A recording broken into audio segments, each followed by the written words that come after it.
Jean de Paris, roman de Belka.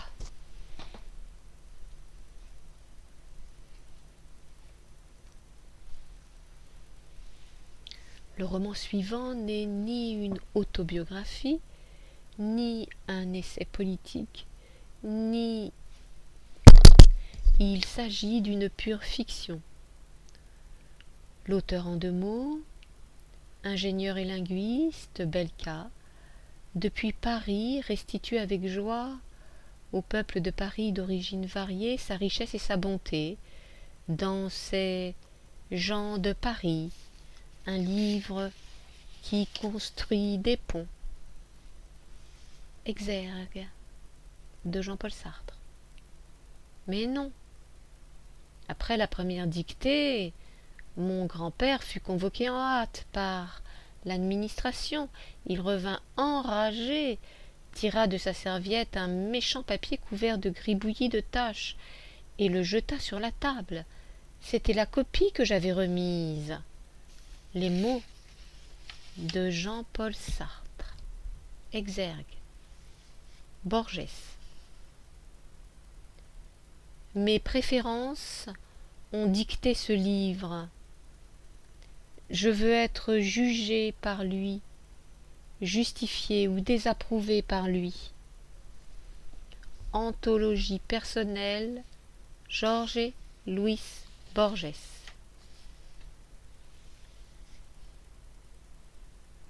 Sachez que je vous aime, gens de Paris, de tous les horizons.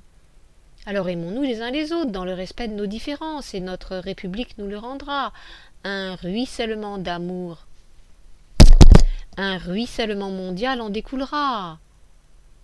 Tweet posté par une intelligence artificielle. Préambule. Maintenant, la cour du passage du piano est vide. Il est 19h passées, tout le monde est rentré chez soi. Le voisin de Jacques, lui aussi, est allé au 2e étage de cet immeuble datant du Second Empire. Il y passera sa dernière nuit, seul. Il refuse la compagnie de Ketty, qui a accepté son choix, sans palabre ni vexation. Elle aussi veut être loin de lui cette nuit, car son frère, Ivan Usawen, vient de lui annoncer une surprise par SMS. Il a fini de regrouper des textes épars pour en produire un roman, peut-être un scénario de film, en faisant appel à une sorte de science digitale, dite IA, ou bien intelligence artificielle. Le frère et la sœur dévoileront tout prochainement au garçon en train de déménager, prêt à se marier avec Ketty bientôt. Ivan ne voudrait-il pas offrir le plus beau cadeau à son futur beau-frère en compilant des textes de prime abord fades, sans queue ni tête, pour en inférer un roman, voire un scénario qui tient la route. Cette IA serait-elle apte à remplacer la créativité naturelle du romancier? En tout cas, Alessandro Isem serait peu enthousiaste de voir ses textes manipulés par un outil digital afin de créer un roman cohérent. Il reste dubitatif. En tout cas, pour le moment, dans son appartement du passage du piano, il est en train de ranger les derniers cartons et de nettoyer le parquet afin de récupérer sa caution dans son entièreté. Il est minuit et le sommeil lui échappe. Déjà 20 ans que je suis loin de ma terre natale. Qu'ai-je fait de bon, de si spécial et de sérieux qu'il s'interroge.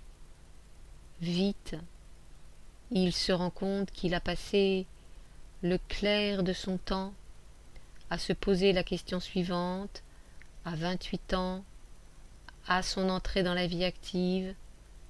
son premier emploi dans une start-up finlandaise et sa filiale parisienne, oui, il se pose cette question. Quel sens donner à ma vie? Cela remonte à plus de 20 ans. Maintenant, à minuit et 18 minutes, en ce dernier jour, dans son adresse du passage du piano, il se rend compte d'être jeté par un pur hasard dans la ville lumière.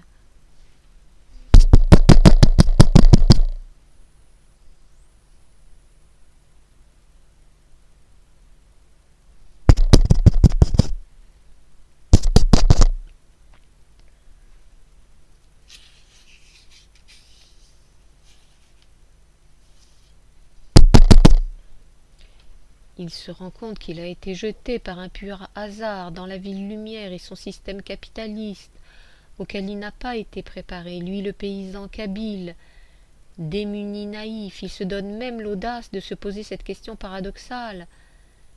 Mes bons parents auraient pu me consulter, demander mon accord, avant de me mettre ici-bas, n'est-ce pas? Il en sourit, sachant que justement toute naissance est le fruit du hasard, celui de la rencontre entre deux cellules. Tout en maintenant ce ton persifleur moqueur, visible à son regard plongé dans le vague, il éprouve deux sentiments opposés, si j'ose dire. Il adore la solitude, tout en étant un bon vivant et facile avec autrui. Ces deux sentiments le tirent à hu et à dia, à l'en croire. Il n'a cessé de tanguer. Surtout, il a adoré son adresse actuelle et ses voisins. Par un déclic inattendu, une lumière s'est récemment allumée chez lui. Elle le réveille. Elle lui révèle qu'il est temps de mettre fin à sa solitude. Cette lumière l'encourage à adopter sa chère Katie. Pour la vie, il éteint la veilleuse et se plonge sous la couette de son canapé lit pour une dernière fois dans ces lieux. Demain, il se réveillera neuf comme Jonas, l'homme nouveau. Jonas englouti puis recraché par le poisson du récit biblique. Dans les songes qui peupleront sa dernière nuit ici, il visitera son enfance en Kabylie, le voilà naviguant sur le fleuve du Sébaou, faire du stop,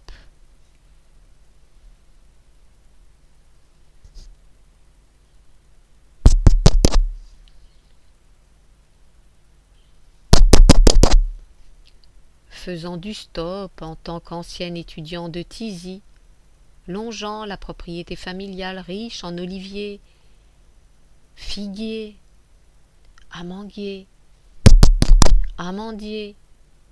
orangers, cyprès, caroubiers, frênes, chênes, des rangées de vignes, des carrés de carottes, navets, têtes de narcisses. Le voilà sur les cimes d'un frêne en train de chasser un papillon princier, voire une cigale. Le voilà sur la place du Tabusic, en train de courir ravi, derrière un ballon dégonflé en caoutchouc, tandis que sa sœur Is Debia et son frère Karim Jean jouent heureux comme pas possible à la corde à sauter. Le voilà réveillé à 3 heures du matin, on frappe à sa porte. Un feu violent vient de se déclarer au premier étage. Les pompiers affolés frappent à sa porte. Et il ne répond pas. Est-il mort brûlé, asphyxié?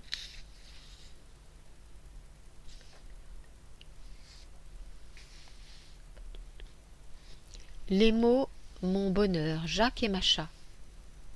Le passage du piano près du passage de Clichy vient d'être nettoyé par Clarisse, l'agent d'entretien, qui intervient chaque lundi. Avant de partir, elle frappe au portail de la maison des pianos. Jacques lui ouvre tout sourire. « Tu m'as promis un recueil de nouvelles, » qu'elle lui dit les bras ballants. « Le voici dans l'enveloppe beige, en papier craft, » qui lui répond. Clarisse est dans le métro vers 19h12. Elle ouvre son cadeau et elle en retire un mince livre. Joie à la craie. Immédiatement, elle se plonge dans sa lecture. Cette joie à la craie est l'œuvre du voisin de Jacques. Il habite ce passage du piano depuis 5 ans. Solitaire, toujours un livre ou deux à la main. Personne ne sait son ancienne vie. Sinon qu'il tente de se frayer un chemin dans le roman, apparemment ça coince. À qui la faute? La faute? Ne devrait-il pas solliciter une aide d'un coach littéraire, par exemple Grazia, son amie italienne? Elle a souvent tenté de lui ouvrir les yeux. Arrête de trop te replier sur toi, cesse d'imiter les styles désuets des grands classiques. Tu dois proposer une vraie histoire. À tes lecteurs, pas de morale, pas de parti pris. Oublie tes personnages pusillanimes. Un roman doit enchanter, aller à 100 à l'heure. Ces personnages doivent être audacieux, imprévisibles. Notre époque digitale l'exige. La lenteur, ça ne rapporte rien. Le voisin va déménager. Ce soir, vers 18h, en se croisant sur la belle allée fleurie de ce passage pittoresque, le voisin dit à Jacques: « Tu fermes ton atelier ? J'espère que tu as passé une bonne journée, que le business reprend. » Toujours souriant, le patron, qui préfère être appelé artisan, lui confirme sa fin de journée, non sans l'interroger. « Ma femme me dit que tu déménageras. En tout cas, merci pour ton dernier livre.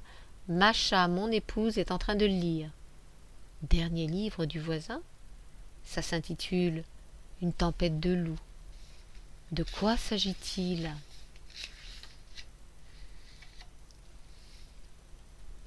Omar et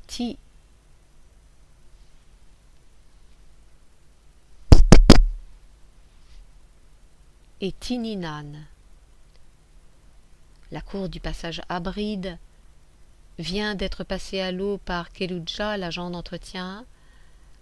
Elle intervient chaque lundi. Avant de partir, elle frappe à la porte du directeur du département des sciences exactes. Le patron lui ouvre, toujours souriant. « Tu m'as promis un livre, » qu'elle lui dit. « Le voici sur la table, dans l'enveloppe Kraft. » Que le maître de conférence Omar lui répond. Keloudja est dans la rue Aban Ramdan. Le parc Tar Djaout lui fait face, au cœur de Tizi. À peine assise sur un banc, elle ouvre son cadeau. Elle en retire un livre, la télé du vendredi soir. Ravie, elle se plonge dans sa lecture.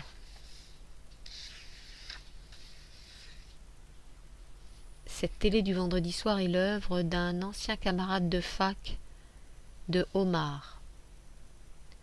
À présent, il habite loin de sa terre natale depuis 20 ans.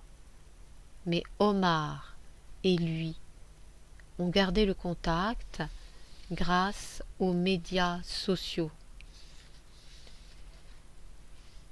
Cet ancien camarade à Paris, depuis 5 ans, est demeuré toujours solitaire au sens de la société traditionnelle qui nous incite au mariage dès que possible. Ce voisin a préféré le mariage avec les livres. Il a aussi tenté d'écrire beaucoup au cours de ces 10 dernières années. Au passage du piano, où il habite maintenant, les voisins le croisent, toujours un livre ou deux à la main. Jusque-là, personne ne sait son ancienne vie, sinon qu'il tente de se frayer un chemin réussi dans le roman. Apparemment, ça coince, et un tunnel infini lui fait face.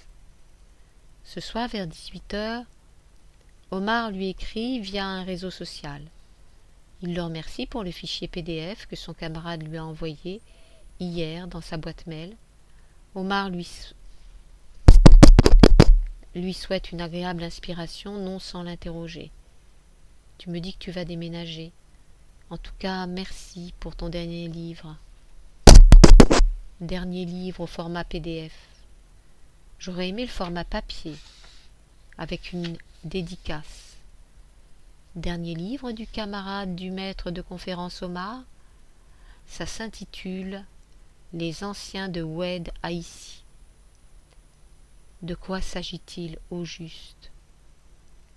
Les anciens de Oued Haïti. Fort désargenté, l'ancien, amateur d'autostop, un esprit voyageur l'habite parce qu'il a lu l'histoire des flux migratoires du XXe siècle. Bien sûr, l'excellente école algérienne des années 60, 70 et 80 lui inculqua dès le collège la maxime ci-après: les voyages forment la jeunesse. Mais l'histoire bouleversante du XXe siècle a remis en cause l'utilité de voyager, puisque ce voyage se fait dans la douleur. Et voyager dans la douleur, ça s'appelle l'exil, parfois l'exode, voire la déportation. L'Ancien a lu l'histoire de brillants esprits du XXe siècle, à la fois scientifiques et philosophes. L'Ancien, lui, quand le maître de conférence déroule son cours à l'amphi de Tizi, finit toujours par poser la question qui fait marrer toute l'assistance. Madame, monsieur, quelle est l'utilité sociale de ce théorème, s'il vous plaît? L'Ancien pensait le progrès devant la fulgurance d'une formule mathématique, fade, sans âme, et peut-être risquant d'aboutir à une invention inutile, voire bénéfique aux militaires.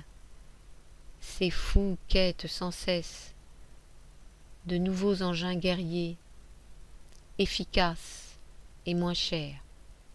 L'Ancien, fort en maths, en physique, s'intéresse à la philosophie des sciences. Dès ma première année, sur le campus de Tizi, j'ai eu à connaître un mot composé. Il me suivra toute ma vie. Lequel? Celui-ci. Épistémologie des sciences.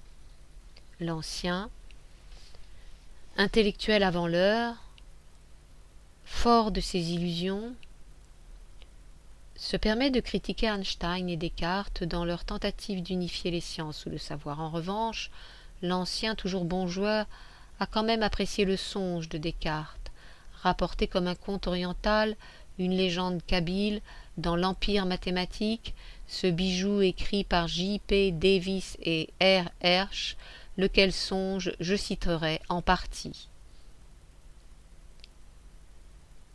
Il se réveilla sur cette imagination, et il sentit à l'heure même une douleur effective, qui lui fit craindre que ce fût l'opération de quelque mauvais génie qu'il aurait voulu séduire. Aussitôt il se retourna sur le côté droit, car c'était sur le gauche qu'il s'était endormi et qu'il avait eu le songe. David et Victor. La rue Pigalle vient d'être passée à l'eau chaude par Jean, derrière le volant de sa petite voiture à balai du service de voirie de la mairie de Paris. Il intervient chaque mardi. Avant de partir, il frappe à la boutique de David, en train de parler au téléphone. À la vue de Jean, il raccroche, il lui ouvre, toujours souriant. « Tu m'as promis un recueil de nouvelles, » que Jean lui dit. « Voici sur la table, dans l'enveloppe Kraft, » que David, Victor de son prénom de baptême, lui répond. En fin de journée, Jean est dans le métro pour rentrer chez lui en banlieue. Il ouvre son cadeau, il en retire un mince livre, Loin d'Alger. Immédiatement, il se plonge dans sa lecture.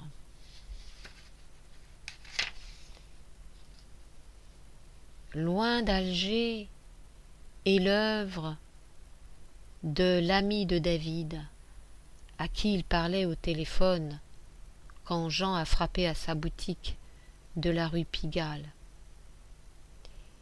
Il habite passage du Piano depuis 5 ans, solitaire. Toujours un livre ou deux à la main. Personne ne sait son ancienne vie. Sinon qu'il tente de se frayer un chemin dans le roman, apparemment ça coince. Ce soir, vers 18h, en se croisant sur la place Opéra fleurie, l'ami de David dit à ce dernier: « Tu as fermé ta boutique assez tôt aujourd'hui, j'espère que tu as passé une bonne journée et que ton business reprend. » Toujours souriant, David lui confirme sa fin de journée, non sans l'interroger. Ce matin au téléphone, tu me disais que tu déménagerais. Merci pour ton dernier livre. Sarah, mon épouse, est en train de le lire. Dernier livre de l'ami de David. Ça s'intitule Allée du bel âge. De quoi s'agit-il ?